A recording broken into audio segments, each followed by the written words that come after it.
guys, welcome to In Conversation with your girl Kgabo is back, and it's a new month. It's spring, everyone is excited, but there's this daunting thing that everyone is talking about, and I was like, I have to get someone to talk about this thing with me. The two pots, guys. If you do not know what two pot is, I don't know which rock you've been living under, but today, guys, I have a special lady for you. She is an investment specialist. She will be taking us through her journey, helping us with some tips on some financial management, and obviously talking about two pot. Ladies and gents, help me welcome Kgabo. Thank you for having me. Thank you for agreeing to sit down with me. Guys, when I said two pot, she was like, no. Let's not do it. But here we are. You're my girl, so let's. It's okay. But before we get into the two pots, please tell us who is Kgabo, what is she about, and how did you get to be an investment specialist? Kgabo is boy Kgabiso, but I'll teach you how to pronounce that one day. Please. Step by step. We're getting there. Boy Kgabiso. I'll get there, guys. Look I'll at you. get there. So when the cameras are on, I know what to say. Okay, I get it. But yeah, so I actually wanted to study law, funny enough. That didn't work out because my parents were like, where are you going to work? So accounting was actually where I wanted to study as an alternative. And when I got to UJ, I sort of just said, guys, squeeze me into the finance. Just So then we got into finance and we fell in love with investment management because tough subject. But you know what? Like, you really just become so enamored in the beauty of the entire investment sphere and you can never get out. So then from there, I just kept going at it, started working within investments, and I decided, you know what? This is what I'm going to specialize in, and the rest is history. I've been doing it ever since, and we're here now. It is history. Like I've for as long as I've known you in the finance space, and it's funny. Yeah. Almost all of us, when we talk about being in the financial industry, it was never our first choice. Never the plan. It was never the plan. Never the There was plan. always a second person that Yes. said, but actually, this is where you should be. Yes, and So once you are in there, you wouldn't want to do anything else but sense. this. It I really love that. becomes your purpose. I thought it was just me. No. You fall in love and you never leave. It's like the best marriage ever. Love it it for is. myself and you. You mentioned that it is one of the toughest subjects. Talking about money is very uncomfortable for a lot of people. And in my knowledge, in my journey being in the space, I've realized that it's because we as a society, we were never raised to talk about money. It was such a taboo conversation 100%. because I think maybe we didn't have enough money to even be talking You can't about plan money. around things you don't have. You can't plan about it, you know. So now we are living in this new age where things have changed. We cannot say that things are still the same for us as our parents and our grandparents. We're living in the new age. We are getting jobs. We are getting employee benefits. We know about money. We're can getting buy our good own cars salaries. now. We can buy our own things now. So would you say, is it a generational gap with the financial conversations being so difficult? And maybe in your own experience, why do you think it is difficult to have the financial conversation? So I think other than generational, it's discomfort. When it comes to money, it's never a conversation that you are comfortable starting because then you expose yourself, but it also means you have to start being accountable. And Yes. accountability is something, it's a skill that you get over time. It's not something you get at the beginning. Yeah, I love So that. I think over time you need to build towards it. But in the beginning it's hard because if you start the conversation, it means you need to start looking into yourself. Yes. And that becomes very tricky for any person, myself Yes. included. Yeah. So when you start looking back at generational history, they didn't have the money to plan, but now we've got the money, but we're playing catch up. You know? We've got many other factors. We need to talk about black tax. Yes, but we've God. got so many other factors Yes. that are at play that we need to look into. And in order for us to build, we need to start by fixing. Yes. So Yeah. all of that comes back to you need to confront where you're at, and then look at where you're going, and that is so uncomfortable. For anyone, I like what you said. It's very uncomfortable for anyone. It's not because we're in the financial space, we've got it all together. Trust me. No, we don't. We just have the knowledge and the skill. And I love what you're saying. We are in this space. When you are looking into your money, it forces you to be real with yourself. It forces you to be accountable. You can never have good financial management skills if you're not willing to sit in that uncomfortable room and really speak to yourself and be like, okay, look, I know you want that car, but honestly, you cannot afford it now. You know, let's be real here. So I can understand why a lot of people don't like having this conversation. It is uncomfortable, but at the same time, it's the best conversation that you can ever do for yourself. In one of the places where I was stalking you. Now people know who you really are. Yes, I need to do my research. Love that. One of the things that you mentioned was that your financial freedom is dependent on how much you know. Yeah, no, 100%. Why? Why is that? Knowledge is power, man. I think that's a good old saying that people used to just like throw around. You thought they just threw it around until you became older. It's the equivalent of, you know, when your mom was like, oh, when you grow up, you will know. We'll know. You will find out. Now we are out. Now we know. 100%. Now we are finding out. So much trauma, I tell you. But it really is, when you know, you're able to implement. Yes. So half the time, let's say you're working on a financial plan, or you're just looking into yourself and your own finances. It starts with maybe involving another person and them looking at it. A lot of it is them bringing their knowledge, their expertise, and your self-knowledge and how you function, bringing all of that, and then putting the pieces together and saying, this is how we know it's going to work out. So it quite literally starts with that knowledge that of you have. What is happening. Because I love that. I love that so much. What we're basically saying is, you can't have a budget if you don't know what a budget is. You know what I mean? If you don't know what you're spending, if you're not tracking yourself, if you're not keeping up with if you're paying for an Audi, you need to know what your insurance is, you need to know what your installment is. If you don't know what you're actually getting out every month and what you're getting in, and if you're at a surplus or a deficit, you will never get it right because you haven't started with the fundamentals. So you need to know what you're doing. Yeah. This conversation will always be uncomfortable, not because it's an uncomfortable conversation, but it's simply because you do not know. Yeah, and it often forces you to regroup, which isn't nice. So yeah, it triggers a lot of action that you need to be ready for at the end of the day. Sometimes you're not ready, and that sort of like pauses everything until you're in a position to say, okay, I want to become better. Yeah. So, what would you say are the best steps that one can take in putting themselves in a better position of knowing? I'm going to go back to the self-knowledge. You really need to go back and look at who you are, what you're doing, where you're at. It literally starts there. You can't go anywhere else until you've sorted that part out. Yeah. So start with partnering with a Mandy or somebody who can really be real with you and hold you accountable, not just on day one, but going throughout forward. the journey. Yeah, and it is a journey, like you said. It's not one day, it's not 1 month, 1 year. Sometimes it takes a while because you're regrouping, you are refocusing, and that takes a minute. I like that. Really, like a lot of people, you'll always be surrounded by someone who has the knowledge of what you are looking for. Even if it's not a someone, it will be a something. We've got your Google, we've got social media platforms, we've got so many platforms that are just pouring out information. 100%. We've got AI. You can literally type, what is a budget? You know what I mean? We've got that robot that's going to tell you exactly what it is. So we living in a time where everything is at your disposal. Yeah. You just need to want it. You just need to want it. Yeah. And our conversation today is basically saying to you that you need to want the financial knowledge so you can better yourself financially. Like, it needs to stop being an uncomfortable conversation. We live using money. Money is a tool that we use for almost everything.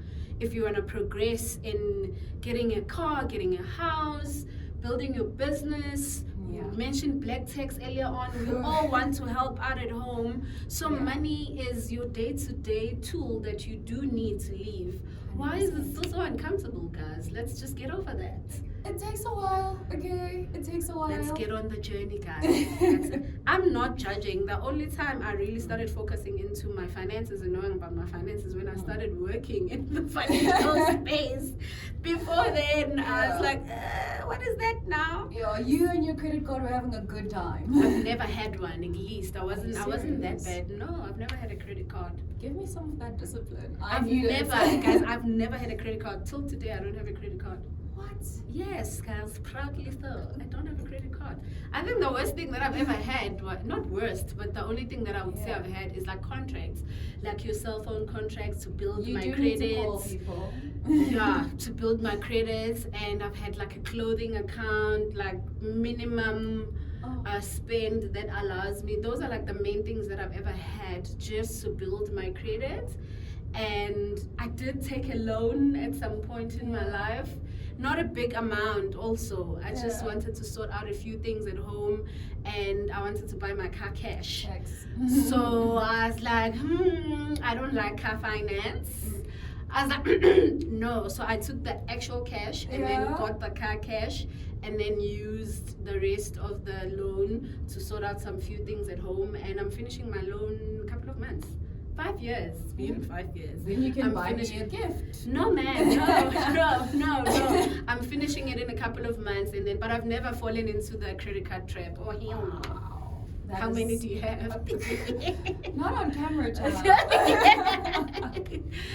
Oh, Kgabo, thank you so much for taking the time for us to have this conversation, and I'm trying to make it as chilled as possible so that people can really understand that finances they're not this monster that everyone else is making them out to be. You just need to have the knowledge, 100%. and the knowledge is right there in your face, at your disposal. Just get the knowledge. Want it enough for you to get it, and if it confuses you at some point, there's people you've mentioned, there's paraplanners, there's financial advisors, there's friends who know stuff, there's people in your life that who've gone through something financial. We're good at giving advice on everything else, but guys, let's start giving each other financial advice. And be just accountability buddies, hey? Yeah. Like it helps to have somebody that comes through and says, listen, how far are we with this? It's always very nice. Yes. Have an accountability buddy, not just on your finances, on everything, but our conversation today is about finances. So get someone who will hold you accountable. For absolutely everything. We're supposed to be talking about 2 parts. Now we are about to talk about 2 parts. The reason why I'm dragging it is because being in the space, I'm realizing that, oh God, this is not good for anyone. But I can understand that on the streets, there's lots going on about 2 Pot, guys. If you have not heard about it, like I said earlier, which world have you been, which part of South Africa have you been living on? So Kgabo's going to help us with that. What is 2 Pot? Yeah, in summary, it is a strategy that Gavi has put in place to try to fix a couple of problems. Because, previously, when people left jobs, unlike you, some people would take their money in cash, pay the tax, take the knock, but it also go buy a car. Or something important, you never know. So I think everyone's reasons were different, but the cash being accessible was always a problem in that later on, when people retire, because you spend a lot of time, let's say you took a job, 5 years later you've built up, but then you take the cash. Another 5 years you build it up, you take the cash. Over time you missed out on a lot of growth that could have occurred over the 10-year period, but it also means when you get to retirement, you don't have money. There's very little, and then your replacement ratio, for example, which is how much of your current salary you would like to have as a percentage, would be lower, because suddenly you were used to a salary that is at a certain level, but now your retirement savings are not enough to provide that income that is required to keep up with that standard of living or whatever it is. So then the problem was quite prevalent, and obviously it becomes a problem because if people are retired and they don't have an income, grants come into play. It becomes a government And it's burden. not much. It's not It's much. not much, but it's better than nothing. You know what I mean? So then obviously there's a burden on state and other parties. So in order to increase preservation within your retirement lifespan, for example, age 55, 60 or 65, whenever you choose to retire, personally 55, I'm out. Bruh. If I could get out earlier, I would. You also want to retire at 35. I'm done. I'm over this. You know what I mean? No, but we don't always get what we want. So we are still on the accountability journey, regrouping, rebuilding, and just building up. But over time, obviously, you try to make sure that you can build.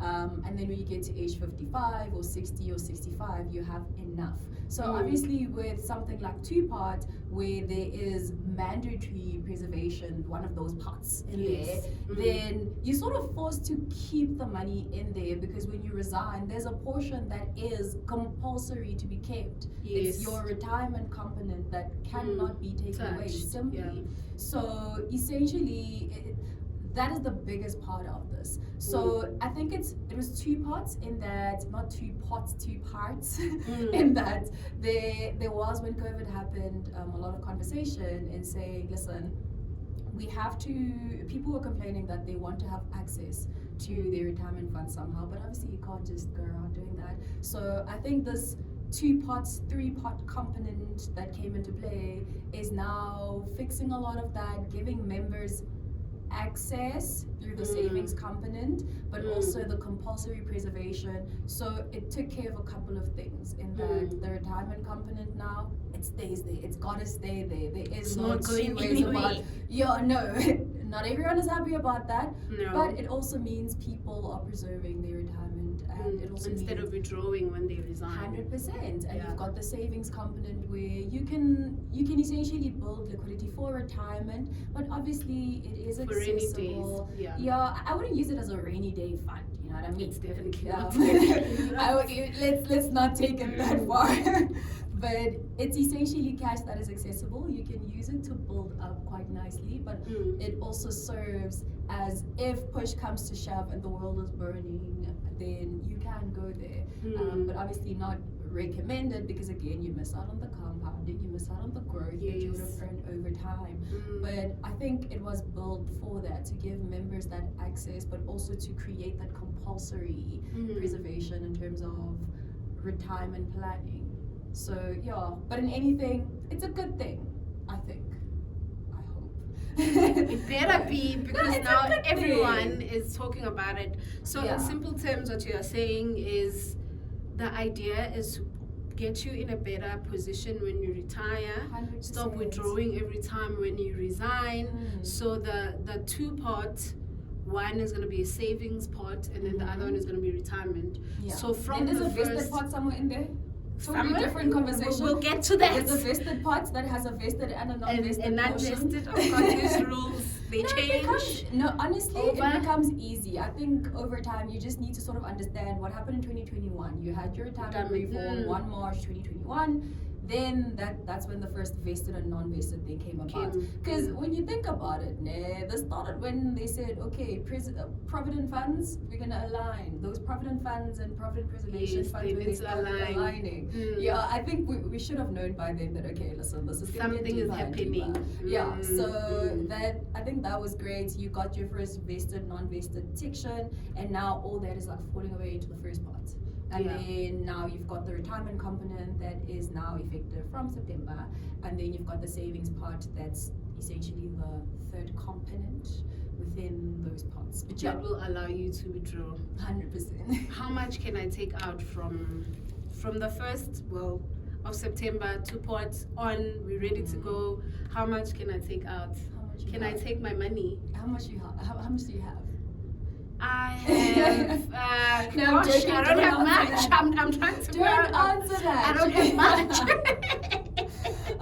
Look at you. But no, I mean, listen, there's going to be a seeding process. Seeding is a bad word, but essentially there's, from the 1st of September, Everybody who has money in a retirement fund will then have a portion of the fund seeded to the savings component.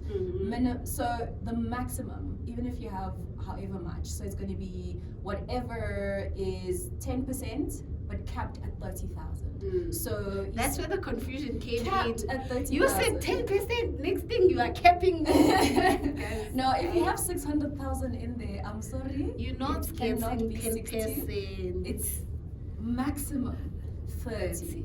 But obviously, when it gets there, if you're gonna have to withdraw, the minimum that you need to have in there is 2 grand, and then the maximum is 30. But also, that 30 is still gonna be taxed. Oh. So you're not getting 30 scorn clean on the dot. You've got 30 minus tax at marginal rates, of course, and then from there, whatever's left, you can, have a free day. If you see your friends going on holiday in September, Because the kind of holidays that we want, they surely need more than you know what? There's a beach in Cape Town. So There's a beach the in Namibia. flights for one person to go to Cape Town is You know like what I 8 mean? something. Yeah. So please guys, don't stress us. Don't stress us. I know the way. We can walk. We can just Just find a way. Yeah, Okay. please. So it's 10% kept at 30,000. Yes, And cap that's is very important. very Yeah. important. Kept. Me personally, I'm not for 2 pots because when Yeah. I do the math, it's not mathing. It doesn't add up. It does It's like not. a balance sheet where the Oh, sides like don't the- align. no, it's not adding up. But I can understand that there's people who are in different financial strains. 100%. That even a smaller amount as the minimum, which is Goes a long 2,000, way. will go a long way. 100%. So that's why I saw it fit and important for us to have this Mm. conversation. And the main thing was to make sure that anyone who comes across the conversation understands Yeah. what is happening and how it's going to 100%. work.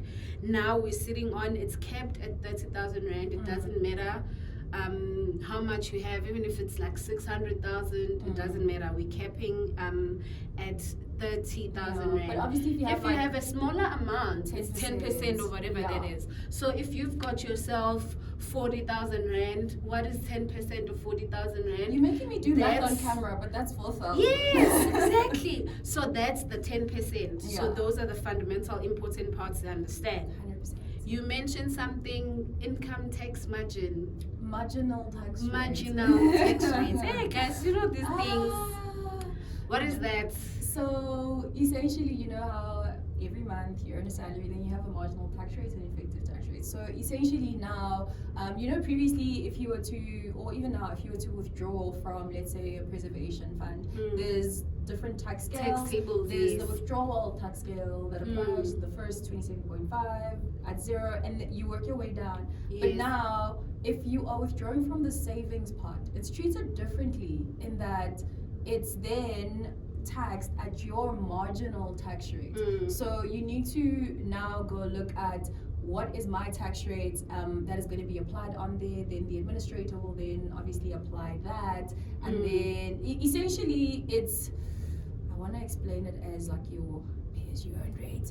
I'm trying to simplify it, but it's essentially basically your personal tax rate. Yes, yeah. Essentially. Currently, on your salary, when your money comes Yeah. in, how much are you paying towards tax? Yeah. What percentage If you're is paying being 36, used? if you're paying 26, 18%, 45, Yeah. whatever.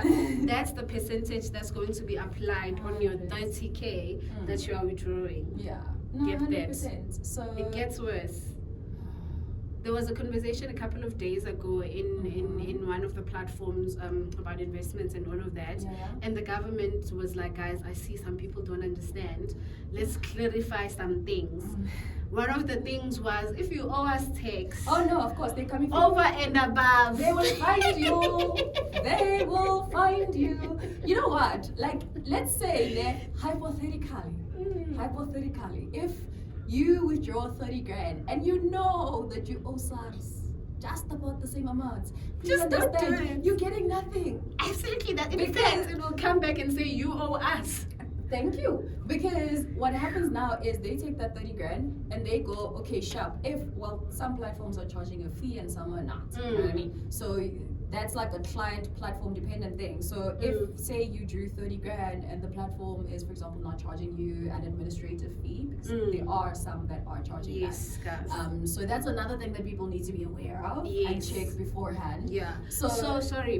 What we're saying is wherever your retirement fund is at, whatever investment house your retirement fund is at, it differs with every investment house. Some of them will not charge an administration fee for your withdrawal. Some will. So find out from where your money is if they are going to be charging you a fee. Because if they are, this is your smaller than 30 grand. You've got an administration fee minus.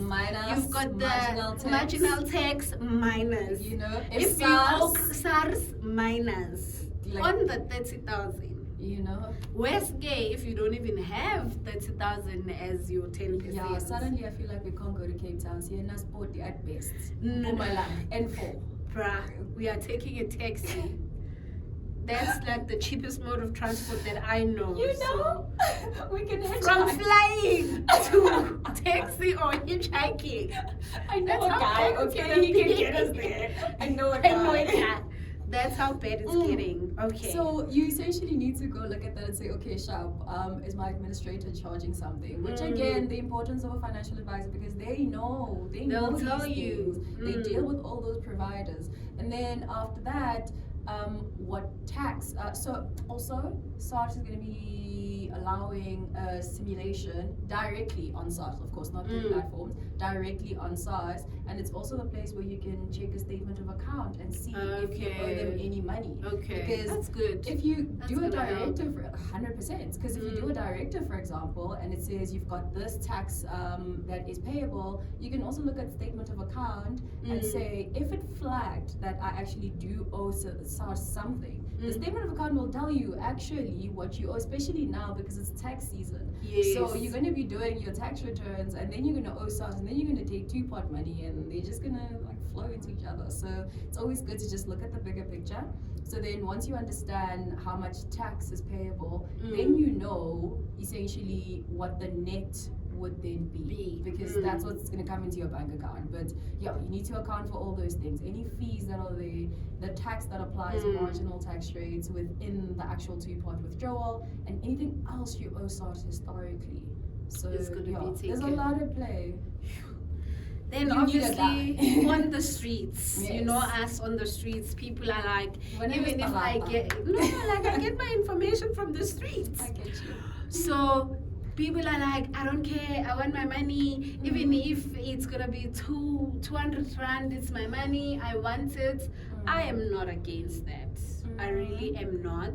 But what we're essentially saying is get the knowledge first. Yeah. Understand. We don't want people going around saying SARS is robbing us, or the investment house is robbing me, and all of those things. Get the information. Yeah. You personally, as an investment specialist, 2 parts, yes, no? Just a simple yes and no. I won't ask why. No, come on. I won't ask It's why. obviously a yes from me. Okay.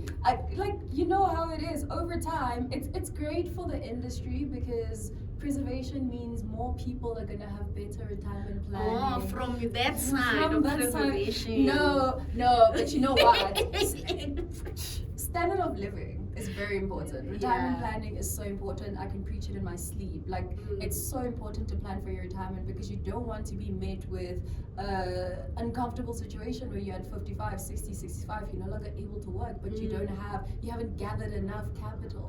So it's actually great that now there will be a portion that allows members to have that bit of comfort, and you don't have to take your savings part. No. You really don't have to. So you can literally just, you're in the best position to start partnering with a planner who can actually put you in a position to make sure that now your retirement is even more astute over time. So I'm all for it. I understand where it fits in. There is a place for it, and it is useful. It's going to be useful for some people and not for others. But over time, the bigger picture, it's going to be fantastic, I think, for the South African people in general, and for the retirement space, the financial planning space, so many spaces. I love that. I need to stop being negative about it and look at, I think for me, the negativity comes from the withdrawal side and not the preservation side. But you need to understand the impact. If you Yeah, understand the impact two and the sides. cost benefit of it, like Yes. you're okay with it, Then no you're one can good. stop you. Guys, that is two pots in a nutshell. I know there's going to be a lot of questions coming in. There's going to be a lot of confusion, a lot of information flying around. I think that's why I just didn't pick myself to tell you guys about it. I needed someone who I can say, she said, it wasn't me. Oh my gosh. So my job, it's no, okay. my sister, you chose this life. You're a specialist in this field. So what she said, it wasn't me. But guys, in a nutshell, what we're saying is get the knowledge that you need. Two pots. Read about it, read up as much as you can, speak to someone about it, get the proper information. It's all good and well when we're playing on the socials, commenting, saying things, it's okay. Joking about our trips. But for me, I find that space very, very, very crucial because some people actually use only that space to get information. 100%. So we should not be sharing information in those spaces that is not true. Financial advice can't be a few characters. You need a person. No, you really need someone. You cannot be getting your financial advice from comments on TikTok. Guys, please, let's stop. There's a reason why there's a whole industry for financial advisors because it's a certain knowledge, certain level of knowledge that maybe you do not have. And me, on my comments, depending on how I'm feeling, I'm just gonna tell you what I think or what I heard, and you cannot hold me accountable. Disclaimer. This is not financial advice. But thank you so much for taking the time to share that information with us and obviously sharing with us the importance of being financially independent, the freedom. Financially fit, my guy. We need to be financially fit, and the only way we can do that is if we up our knowledge. Yeah, no, 100%. And it's a journey. It really is a journey. You just have to start. It takes a while, but you get there. You get there. Yeah. Any last words? I don't know what I don't know. It's a goodbye from me. It's a goodbye. It's a cheers. I love what you're saying though. You don't know what you don't know. So allow yourself to be in a space to know stuff. And learn. And learn, guys. Knowledge is power. Cliche, been said too many times. But as we get older, we realize how important it is. Get your knowledge up. Yeah. Guys, that is it from us. Guys, this has probably been the most fun and chill. I had a lot of fun. Chat ever. And the worst part is we're talking about finances, so people are sitting on their chairs like that. No, you know why? I think it's because we talk about this like every day, so it just feels like we're grabbing a coffee and we're talking downstairs. Yes. So revision. You know when you study for an exam and you just doing your vision and just chatting. Like you know what you're talking about. I like that. Thank you so much for taking the time, sharing the knowledge. We appreciate it. We appreciate you. I hope on your side it's not going to be too bad with the two pots conversations and getting things done. I hope all goes well. I'm already hanging on a thread on my side. And you think it's going to be better on my side? Respect.